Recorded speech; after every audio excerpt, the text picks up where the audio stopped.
பெரியோர்களே, உங்கள் அனைவருக்கும் எனது வணக்கத்தை தெரிவித்துக் கொள்கிறேன். மற்றும் இந்த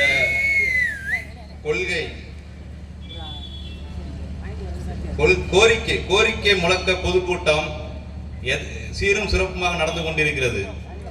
இதை எங்கள் தேவேந்திர வேளாளர் எழுச்சி இயக்கத்தின் வீர போராளிகள், வீர பொறுப்பாளர்கள் அதை சிறப்பாக செய்து வழிநடத்திய முத்துவேல் வழக்கறிஞர் அவர்களுக்கும், கலைப்புலி ராஜா அவர்களுக்கும், மல்லை சுரேஷ் அவர்களுக்கும், மணத்தட்டை ஜீவா அவர்களுக்கும், கலைஞர் அவர்களுக்கும் எனது நன்றியை தெரிவித்துக் கொள்கிறேன். அதுபோக இந்த தேவேந்திர குல வேளாளர் எழுச்சி இயக்கத்தின் அழைப்பை ஏற்று இங்கு வந்து பேசிய அனைத்து நல்லுள்ளங்களுக்கும் மற்றும் வரவேற்பாளர் அனைவருக்கும் எனது வணக்கத்தை தெரிவித்துக் கொள்கிறேன். இந்த கோரிக்கை முழக்க கூட்டம் எதற்காண்டி என்றால், தேவேந்திர குல வேளாளர்கள் நம்மளை தேவேந்திர வேளாளராகிய நம்மளை எஸ்சி பட்டியலிருந்து வெளியேற்ற வேண்டும் என்பது ஒன்று. இரண்டாவதாக, இந்த திருச்சியிலே, இந்த மலக்கோட்டை மாநகரிலே இங்கு பெரும்பான்மையான சமூகமாக வாழக்கூடிய நம் தேவேந்திர வேளாளர் சொந்தங்களின் அனைவரின் ஒற்றை கோரிக்கையான தியாகி, சுதந்திர போட்ட தியாகி, ஒடுக்கப்பட்ட மக்களின் ஒப்பற்ற தலைவன் தியாகி இமானுவேல் சேகரனார் அவர்களின் திருவுருவ சிலை இங்கே நிறுவ வேண்டும் என்பது இரண்டாவதாக. இந்த இரண்டு கோரிக்கைக்கும் நீங்கள் அனைவரும் முழு ஒத்துழைப்பு கொடுத்து களத்தில் நின்று கடைசி வரை களமாட வேண்டும் என்று கேட்டுக்கொள்கிறேன். மக்கள் தலைவர் கண்ணபிரான் பாண்டியன் அவரின் ஆணைக்கிணங்க இந்த கோரிக்கை முழக்க பொதுக்கூட்டம் நடந்து கொண்டிருக்கிறது. மக்கள் தலைவர் கண்ணபிரான் பாண்டியன் அவர் எப்படின்னா, அவர் வெளியே இருந்தாலும் மக்களை பற்றி தான் சிந்திப்பார், சிறையில் இருந்தாலும் மக்களை பற்றி தான் சிந்திப்பார்.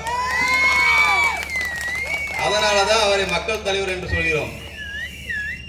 அவர் சிறையில் இருந்து கொண்டு மக்களுக்காக ஏதாவது செய்ய வேண்டும், தேர்தல் வரப்போகிறது, உடனடியாக ஒரு பொதுக்கூட்டத்தை கூட்டுங்கள், நமது முதன்மை கோரிக்கையான இந்த இரண்டு கோரிக்கையும் முதலில் அவங்களுக்கு தெரியப்படுத்துங்கள் அப்படி என்று உள்ளே இருந்து பொறுமை கொண்டிருக்கிறார். அவர் உள்ளே 3 நேரம் சாப்பிட்டு தூங்கலாம், ரெஸ்ட் எடுக்கலாம், நல்லா செய்தித்தாள் படிக்கலாம், புக்கு படிக்கலாம், பொழுதுபோக்கலாம். ஆனா அவருடைய முழு சிந்தனையுமே இந்த தேவேந்திர மக்கள் மீதுதான். இதை நாம் அனைவரும் புரிந்து கொள்ள வேண்டும். இளைஞர்களாகிய நீங்களும், பெரியவர்களாகிய நீங்களும் புரிந்து கொள்ள வேண்டும். அதனால் இந்த தேவேந்திர எழுச்சி இயக்கத்தின் உறுதுணையோடு நீங்கள் அனைவரும் முழு மனதாக நாங்கள் எங்கெல்லாம் அழைக்கின்றோமோ அங்கெல்லாம் வந்து உங்களது ஒத்துழைப்பை கொடுக்க வேண்டும் என்று கேட்டுக்கொள்கிறேன்.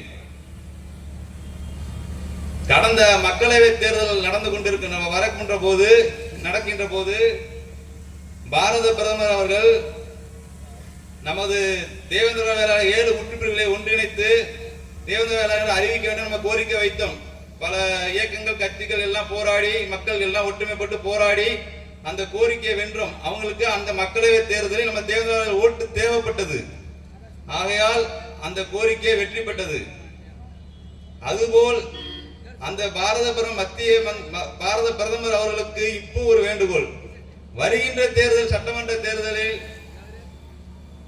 எங்களது முதன்மை கோரிக்கையான தேவேந்திர அவர்களை பட்டியலில் இருந்து வெளியேற்ற வேண்டும் என்பது எனது முதன்மை கோரிக்கையாக சொல்கிறோம். இதை நீங்கள் சரியான முறையில் கையாண்டால் வருகின்ற தேர்தலில் தேவேந்திர உணர்வை நீங்கள் புரிந்து கொள்வீர்கள்.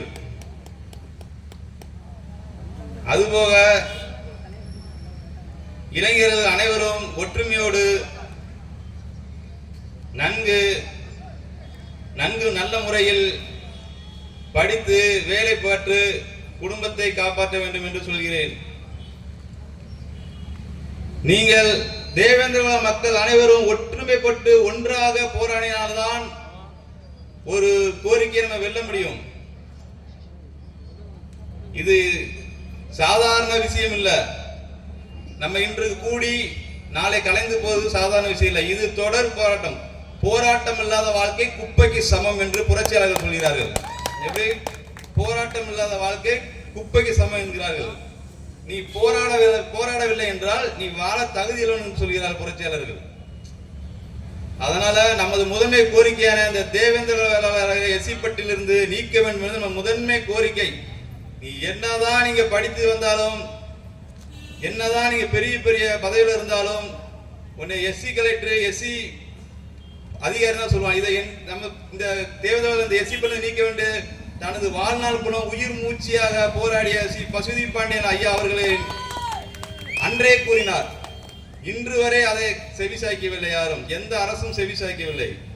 அதனால் இந்த விஷயத்தை இந்த கோரிக்கையை நம்ம மக்களாகிய நாம் சரியான முறையில் கையாண்டு கடைசி வரை பல களம் வந்தாலும் அந்த பல களத்தில் போராடி கண்டிப்பாக வெற்றி பெற வேண்டும் கேட்டுக்கொள்கிறேன். அடுத்ததாக நீங்கள் அனைவரும் போகும்போது நல்ல முறையில் கடந்து செல்ல வேண்டும் என்று, நல்ல முறையில் பார்த்து கவனமாக வீட்டுக்கு செல்ல வேண்டும் என்று கேட்டுக்கொள்கிறேன்.